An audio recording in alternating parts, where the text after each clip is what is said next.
Traditional financing tended not to incorporate the elements of sustainable development.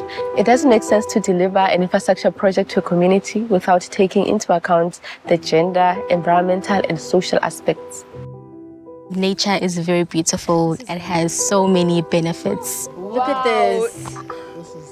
We need to protect it, not just for now, but also for future generations. In this catchment that we're in at the moment, the Umgeni, our dams hold about 800 million cubic meters of water. The soil in this catchment holds about 1.6 billion cubic meters of water. These natural ecosystems are absolutely critical to our water security. We're basically here to visit some of the projects that we're financing to spread the importance of mainstreaming biodiversity and encouraging environmental and social sustainability. The DBSA works closely with the municipalities and other partners such as government, the private sector, NGOs and academics to deliver infrastructure projects that incorporate the gender, social and environmental aspects so that our projects can be sustainable and they can remain relevant, just improving the livelihoods of the communities in those areas, but doing it in such a way that the integrity of nature is preserved. I'm from Eastern Cape and Durban. In our rural areas, we don't just throw the rubbish anywhere. And here in Durban, we just throw it. And not knowing ukuthi yiphi impact esiyenzayo emfuleni. Communities are the direct beneficiaries of the services that ecological infrastructure provides. If the environment is unhealthy or unwell, and it yields poor services, it's those vulnerable communities that are most at risk. Through our EnviroChat program, we're capacitating and employing people from informal settlements, and they've gone through a whole series of training exercises, helping them to understand the natural environment.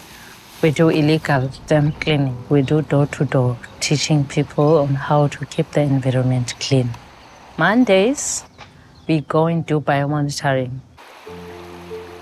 The lead funding agency was the DBSA, and that enabled the Palmeet project to continue with rehabilitation work in the Palmeet catchment. So we now have this nice green corridor which we see on either side. It offers those services that have elsewhere been lost because of development encroachment. Things like purification of the water just by plants being present. The plants are able to uptake and trap some of the pollutants. Up by the factories and stuff or down by the other end, there's too many houses, too much pollution. At least the habitat is good here, it gives them a chance. When the natural infrastructure works properly, it also helps bring down our cost of funding. We started working in Bopomeni as the Umgeni Ecological Infrastructure Partnership to look after the Umgeni catchment from source to sea. Because the wastewater treatment works in Bopomeni wasn't working. The wetland itself was getting degraded. If you rehabilitate a wetland, the biodiversity in that wetland will improve and your wetland will be functional. The function of the wetland is purification. For the actual rehabilitation, we had an engagement with the community trust that owns this land, so we don't just look at the ecological aspects of things, we also look at the social aspects. We really do try and involve people and ensure that communities understand the work that we do. My specific role within the city is to coordinate the climate change research. In Durban, we see a lot of extreme weather events, then there's a lot of flooding taking place. Dense vegetation helps to slow down floodwaters. The Quarry Road informal settlement, you've got a community living right on the water's edge. They're at risk there because they don't have this natural barrier. It was 2 o'clock, that told message, we WhatsApp group early warning system. And I saw Smiso on the bridge and he was checking what is happening on Quarry Road. This is what we talk about, the extreme weather events. Situation is bad. They told me that your house, it was all gone. It's like there have never been any houses there.